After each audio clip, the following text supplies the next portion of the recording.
সেখানে মাথা ব্যথা হওয়ার কোনো কারণ আমরা দেখি না। এই জন্যে আমরা দেখি বন্ধুরা, বাংলা ভাষাভাষী যারা রয়েছেন, সারা বাংলাদেশের 17টি মানুষ রয়েছেন, ওনাদের মাঝে আজকে এই পার্বত্য অঞ্চলের তথা সমতলের আদিবাসীদের নিয়ে নতুন করে ভাবনা করা প্রয়োজন রয়েছে। সেটা হলো, আপনারা জানেন কিছুদিন আগে অধ্যাপক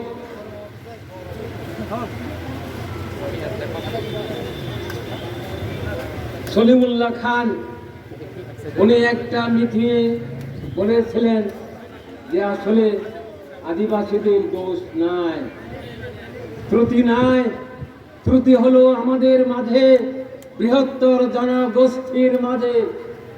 আমাদের অবশ্যই উদার মানসিকতা নিয়ে এগিয়ে এসে আমাদের চিন্তাধারা পরিবর্তন করতে হবে। আদিবাসীরা তো চুক্তি করেছে বাংলাদেশ সরকারের সাথে, সেখানে বাংলাদেশের স্বাধীনতা সার্বভৌমত্বকে স্বীকার করে এই চুক্তি হয়েছে। বুঝলাম যখন পাক ভারত স্বাধীন হচ্ছিল তখন এই রাঙ্গামাটিতে ভারতের পতাকা 3 দিন ব্যাপী উত্তোলিত ছিল, বান্দরবনে মায়ানমারের পতাকা উত্তোলিত ছিল, কিন্তু সেই উত্তোলনের জন্য আদিবাসীরা দায়ী নয়। দেশ বিভাগের সাথে সংযুক্ত হবে, এটাই ছিল নিয়ম। সে অনুযায়ী পাহাড়ের মানুষ মনে করেছিল যে ওরা ভারতের অংশ, সেই হিসেবে পতাকা উত্তোলন করেছে। এটা অপরাধ নয়, দোষ নয়।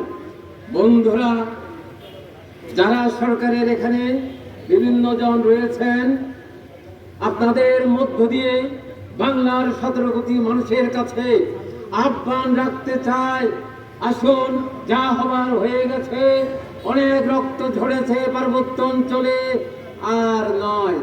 আসুন আমরা সকলের উপলব্ধি হোক, শুভ বুদ্ধির উদয় হোক যে এরাও বাংলাদেশের মানুষ, আদিবাসী মানুষ, বাংলাদেশের মানুষ, বাংলাদেশের নাগরিক।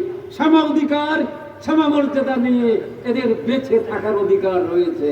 তাই এটা মেনে নিয়ে এই মাথায় একটু গভীরভাবে চিন্তা ভাবনা করে এরা নেংটি পড়ে থাকে, এরা অশিক্ষিত, অসভ্য, বর্বর, এভাবে চিন্তা ভাবনা থেকে দূরীভূত করে এরাও বাংলাদেশের মানুষ, এদেরকে কাছে টানতে হবে। এরাও বাংলাদেশের মানুষ, এরাও আমার ভাই বোন। এটাকে মেনে নিয়ে আপনাদের বৃহত্তর জনগোষ্ঠীকে এগিয়ে আসতে হবে। বন্ধুরা, আপনাদের জানা আছে, তাও বলছি, গত 28 ফেব্রুয়ারি 2025 শিল্পকলা একাডেমির সাবেক মহাপরিচালক অধ্যাপক সৈয়দ জামিল আহমেদ সাহেব, ওনাকে বারণ করা হয়েছিল আদিবাসী উল্লেখ করা যাবে না, আদিবাসী বলা যাবে না। উনি তখন প্রতিবাদ বলেছিলেন যে গণ অভ্যুত্থান 5ই আগস্টের গণ অভ্যুত্থান কেন হয়েছিল, বৈষম্য বিরোধী আন্দোলন কেন হয়েছিল, অন্যায়, অবিচার